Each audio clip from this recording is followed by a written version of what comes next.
Y'all, what the heck just happened this weekend? Out of fake pressure coming. Purdy, deck, floating in the air is... Sanders gets it left side. Big room and a touchdown for Sanders. His second. The Philadelphia Eagles are going back to the Super Bowl. On the run to the end zone. It's caught. Valdez-Scantling down the field to Higgins. Oh, and it's tapped away and intercepted. And a flag's coming in to put him 15 yards closer. And the Kansas City Chiefs have won it. And while I continue to sulk over my game picks by eating ice cream like a child on a weekend morning, would you please join me in recapping championship weekend and revealing my Super Bowl predictions? Welcome to Night Fall Study Hall.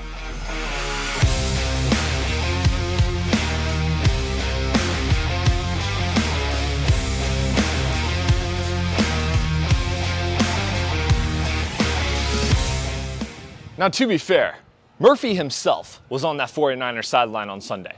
Brock Purdy goes down in the first quarter. Josh Johnson, the fourth string quarterback, comes in looking weaker than Cam Newton did on Super Bowl 50. And their secondary was getting penalized all the livelong day.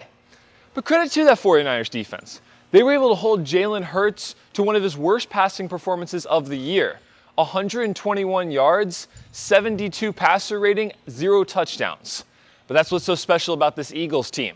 They were able to put up a four-headed monster on the rushing attack with Miles Sanders, Kenneth Gainwell, Jalen Hurts, and even Boston Scott, totaling 150 yards and 4 total touchdowns. Final score was 31-7, proving that the Eagles are, for a fact, the best team in the NFC, both offensively and defensively. Now, before I continue with my breakdown of the AFC Championship game, I'd like to take you guys to a legitimate football field so I can show you how special Patrick Mahomes really is.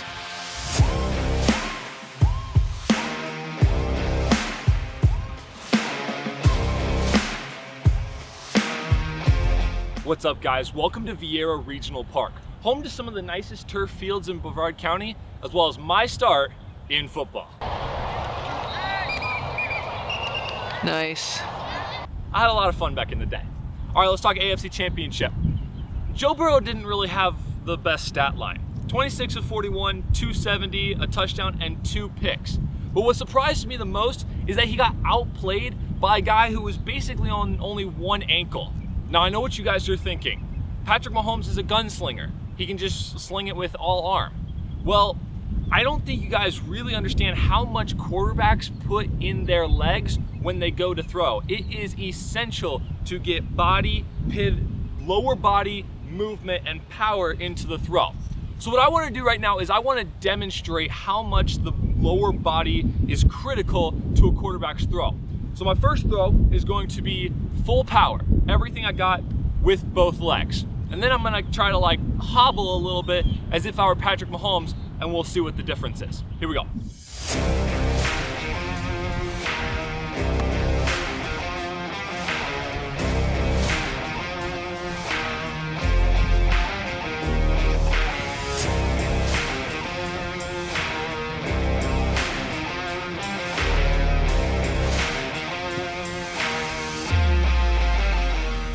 There you have it, guys. The lower body is so critical for a quarterback. I was watching Patrick Mahomes absolutely blown away by the plays he was able to make in the pocket to get those throws off. Finished with 29 of 43, 326 yards, 2 touchdowns, 0 picks. Absolutely incredible performance, arguably his best AFC championship of his career. Now, that's not the only reason the Chiefs won this game. Shout out to Marquez Valdez-Scantling with 116 yards and a touchdown for his playoff breakout performance. But that Chiefs defense was absolutely suffocating the Bengals offense. No run game whatsoever. Joe Mixon, 8 carries of 19 yards. They got to Joe Burrow so many times, 5 total sacks, 2 of them coming from Chris Jones, who also got 5 QB hits on this game as well. The Bengals had no offensive answer for what the Chiefs were throwing at him. Shout out to Steve Spagnuolo for an absolutely beautiful performance in defensive strategy. Now, to be fair, there were a lot of penalties in this game that went either way. The one that I don't think is being talked about the most, though, is the Stanley Morgan block in the back and hold in the final kickoff. just check this out. Morgan not only gets shoved in the back, but when he gets up, he's held and is still the closest man to get to the returner. Now, I genuinely think this should have been called, backing up the Chiefs, and then the roughing the passer out of bounds would have negated it. We're still going into overtime. I cannot tell you who wins the game in overtime, but I was definitely disappointed with some of the calls in this game. Now, granted, they were going back and forth, so it all kind of evens out, but I do think the NFL needs to tighten up both the missed calls and the cheap calls. Now, why don't we finish off today with both a game pick and a trick shot? What's up, guys? It's time for Super Bowl 57 game pick. I got two bottles down there, Eagles, Chiefs. Whichever one is left standing is my pick. Comment below which one I should throw at. I am taking the Philadelphia Eagles. Hear me out. They have had one of the most dominating performances up into a Super Bowl that I've ever seen.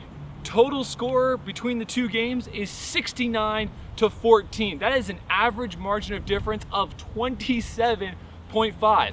I honestly don't see how you can beat this offense. Jalen Hurts has perfected what Lamar Jackson has been trying to do in Baltimore. Jalen Hurts has the weapons to do it. He's got the offensive line to do it. He's got the defense to back him up. Everyone on this offense can play a role in running the ball with a running back or tailback, in throwing the ball to a wide receiver or tight end, or letting the QB do it himself. This defensive front seven can attack any offensive line in the National Football League, beating up on Trent Williams last week, who had a panic attack at the end of the game. The Philadelphia Eagles are the most fundamentally structured, disciplined, and probably having the most talent on their team that we've seen in a really long time. I've had my doubts this season, but after how they manhandled the Giants and the 49ers with two solid defensive performances, I really cannot go against them this time. I know the Chiefs are going to be a little bit more healthy. I know it's in an indoor stadium. I know it's Andy Reid playing against this old team. But so far in these playoffs, the Eagles have looked the most dominant and been the most dominant. Give me the Eagles to beat the Chiefs 30-24 in Arizona. Now let's knock off the other bottle just to complete the trick shot, but this time, a little frisbee action.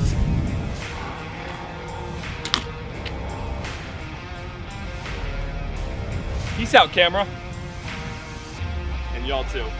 Woo!